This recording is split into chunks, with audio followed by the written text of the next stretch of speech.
Assalamualaikum warahmatullahi wabarakatuh. Alhamdulillah wa syukurillah. Allahumma salli wa sallim ala Muhammadin wa ala alihi wa sahbihi ajma'in.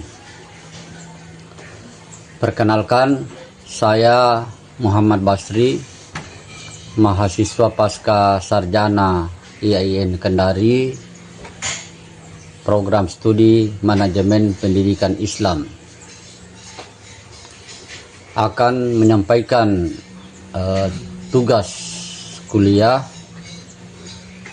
manajemen pendidikan Islam berbasis IT dengan tema organizing atau pengorganisasian pada madrasah.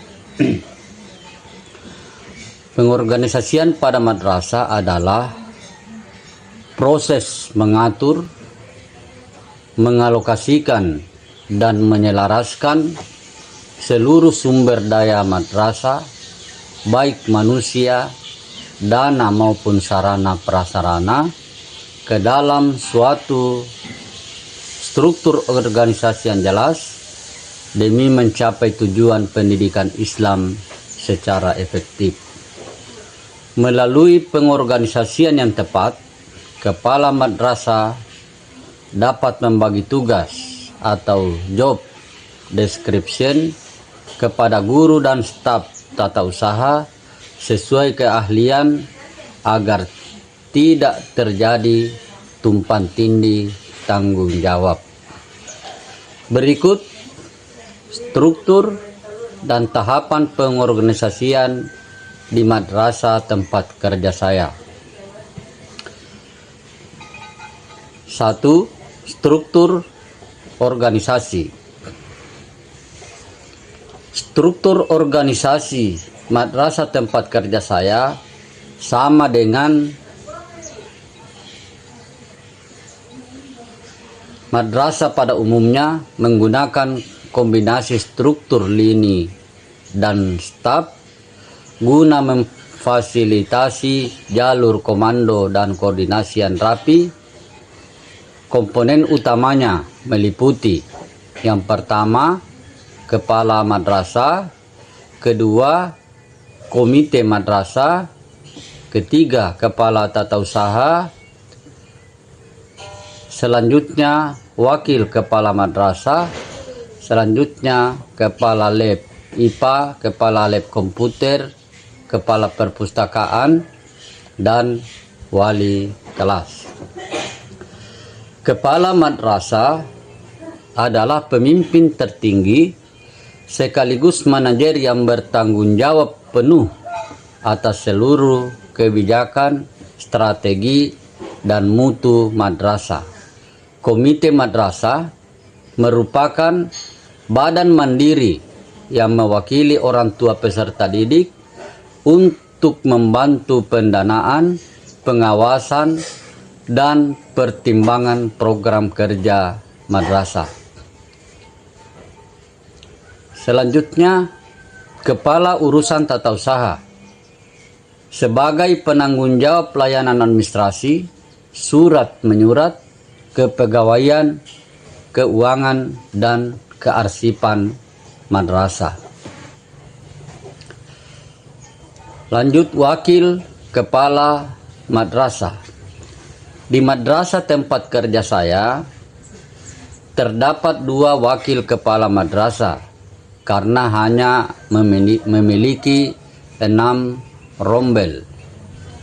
Sesuai keputusan Menteri Agama nomor 890 tahun 2019, yakni wakamat kurikulum dan sarana prasarana, dengan tugas mengatur pembagian jam mengajar guru, jadwal pelajaran, ujian, pengorganisasian pembelajaran, dan bertanggung jawab atas analisis kebutuhan, pengadaan, dan perawatan fasilitas madrasah. Wakamat yang kedua yakni Wakamat Kesiswaan dan Humas dengan tugas mengelola penerimaan siswa baru, kedisiplinan, organisasi siswa intramadrasah, serta kegiatan ekstrakurikuler dan menjembatani hubungan kerjasama antara madrasah dengan masyarakat, instansi luar, dan Kementerian Agama. Selanjutnya, Kepala Lab Komputer, Kepala Lab IPA, dan Kepala Perpustakaan mempunyai tugas menyusun program kerja tahunan pengelolaan laboratorium dan perpustakaan, merencanakan kebutuhan bahan, alat, dan fasilitas laboratorium dan perpustakaan untuk kegiatan praktikum dan kepustakaan, menyusun rencana pengembangan dan anggaran operasional laboratorium dan perpustakaan. Selanjutnya, wali kelas. Wali kelas adalah manajer, motivator, dan penghubung di lingkungan sekolah.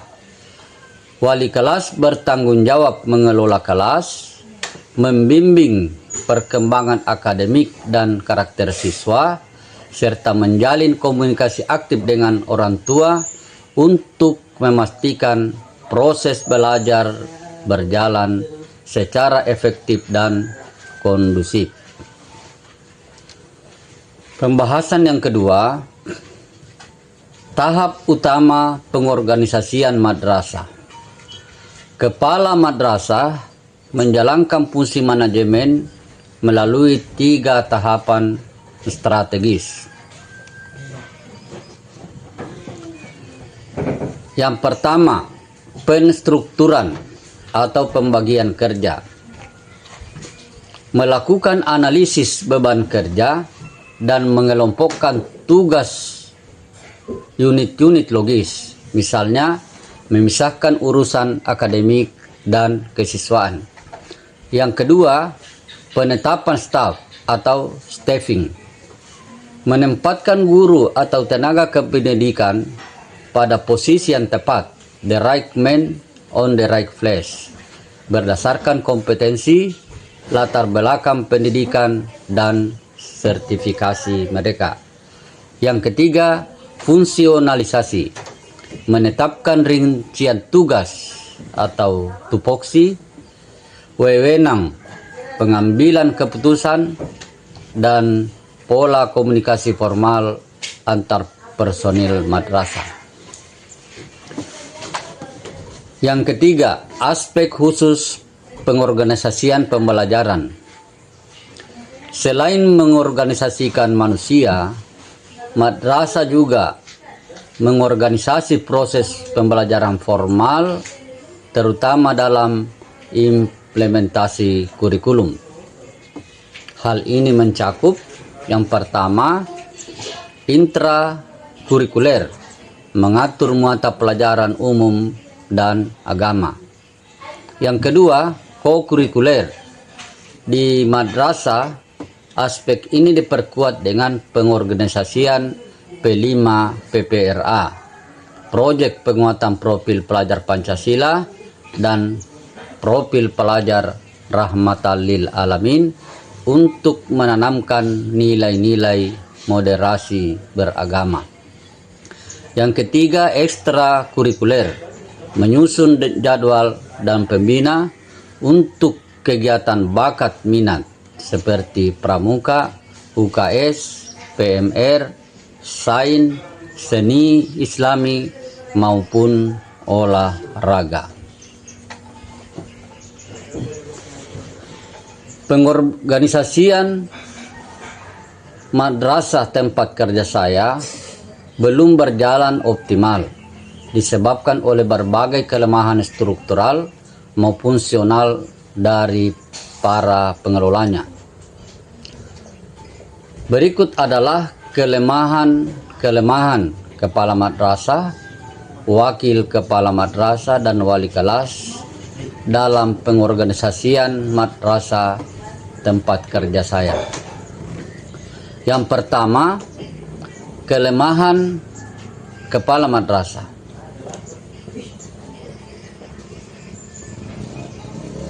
Kurang kemampuan manajerial dan administrasi. Belum sepenuhnya cakap dalam pengelolaan pendidikan, kurikulum, dan keuangan secara terstruktur. Lemah dalam delegasi wewenang. Masih ada kecenderungan sentralisasi, di mana kepala madrasah kurang memberdayakan wakil-wakilnya sehingga beban kerja menumpuk. Kurang inovatif dalam pengorganisasian. Lamban dalam beradaptasi dengan teknologi informasi dan metode pengelolaan modern yang menghambat efisiensi organisasi.